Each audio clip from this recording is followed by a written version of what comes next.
बिस्मिल्लाहिर्रहमानिर्रहीम। अस्सलाम वालेकुम वरहमतुल्लाहि वबरकातुहू।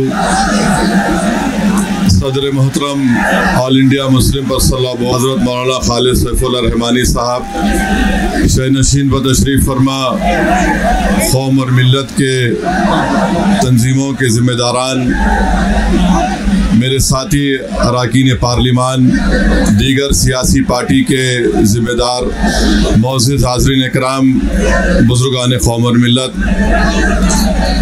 मैं सिर्फ आपके सामने ये अर्ज़ करना चाह रहा हूँ कि नरेंद्र मोदी की हुकूमत वक्फ बिल को लाकर क़ानून बनाने की जो कोशिशें कर रही है, उनका मकसद एक ही है कि इस मुल्क में अमन को खराब किया जाए। वज़ीर आज़म का मकसद एक ही है कि मस्जिद और मंदिर के नाम पर आवाम हमेशा लड़ते रहे, और उस बिल का मकसद ये नहीं है कि वक्फ की जायदादों को मजबूत किया जाए या उनकी हिफाजत की जाए। आप खुद अंदाजा लगाइए कि हिंदू धर्म के एक बहुत बड़े ज्यूरिस्ट हैं, B.K. मुखर्जी की किताब में लिखा गया कि हिंदू धर्म में बाय कस्टम बाय यूसेज वो मंदिर की जायदाद बन सकती है। तो नरेंद्र मोदी वक्फ के वक्फ बाय यूजर को इस तरह से खत्म कर रहे हैं कि अगर कोई डिस्प्यूट होगा या गवर्नमेंट प्रॉपर्टी होगी तो वक्फ बाय यूजर नहीं रहेगा।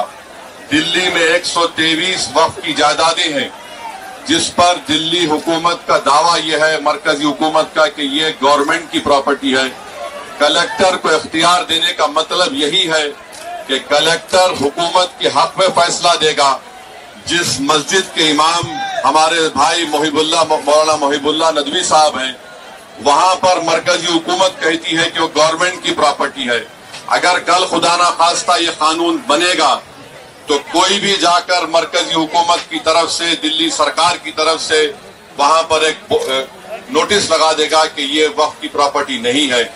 हिबा को निकाल रहे हैं, ट्रांसफर ऑफ प्रॉपर्टी में हिबा है, मगर कोई गिफ्ट नहीं कर सकता वक्फ की जायदाद को। नरेंद्र मोदी आजकल भारत के हमारे फजीलतुल शेख बने हुए हैं और ये बता रहे हैं कि अगर कोई मुसलमान होता है तो उसको 5 साल तक वो वक्फ को नहीं दे सकता है। ये कहां से इनको मालूम हुआ? कौन से फिक़्ह ये की किताब में लिखा गया? तो इनका मकसद एक ही है कि भारत के मुसलमानों से उनकी सियासी और मजहबी शनाख्त को छीन लिया जाए।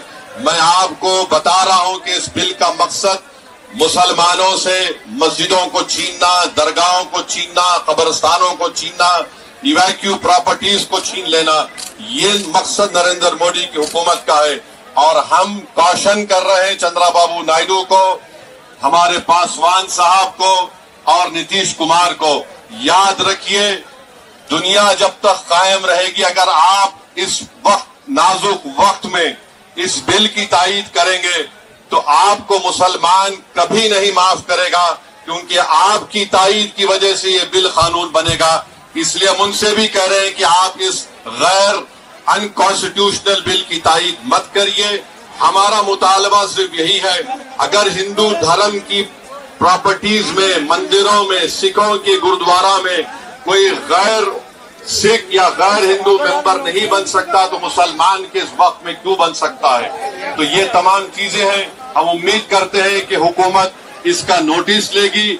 अगर नरेंद्र मोदी इस मुल्क के अमन को खराब करना चाहते हैं, वो मस्जिदों और मंदिरों के झगड़ों में इजाफा करना चाहते हैं, तो ये उनकी हुकूमत की जिम्मेदारी होगी।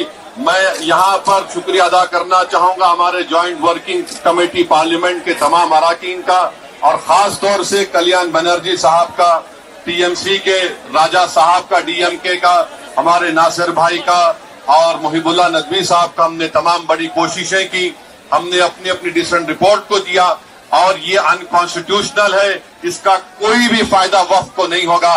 सिर्फ वक्फ बोर्ड को बर्बाद करने के लिए, वक्फ जायदादों को लूटने के लिए हुकूमत ये एंटी कॉन्स्टिट्यूशनल और एंटी मुस्लिम काम करने जा रही है। बहुत बहुत शुक्रिया।